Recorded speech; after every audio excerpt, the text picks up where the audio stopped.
আমরা দোয়া করব আমাদের নেত্রী যেন আগামী নির্বাচনে অংশগ্রহণ করে আবার বিজয় লাভ করে জাতিকে নেতৃত্ব দিতে পারে।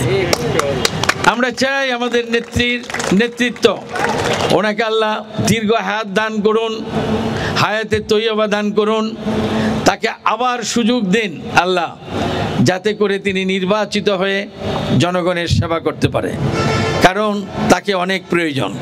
আরও একটি কথা বলি, এই জন্য প্রয়োজন, দেশে আজকে দেশনেত্রী বেগম খালেদা জিয়ার সমতুল্য কোনো রাজনৈতিক ব্যক্তি নাই। যেই নেতা বা নেত্রী জাতির ক্লান্তি লগ্নে দাঁড়িয়ে জাতিকে পথ দেখাতে পারে, জাতিকে ঐক্যবদ্ধ করতে পারে, আন্দোলন সংগ্রামের ডাক দিয়ে সফলতা অর্জন করতে পারে, দেশনেত্রী বেগম খালেদা জিয়া ছাড়া দ্বিতীয় কোনো নেত্রী নাই, নেতা নাই।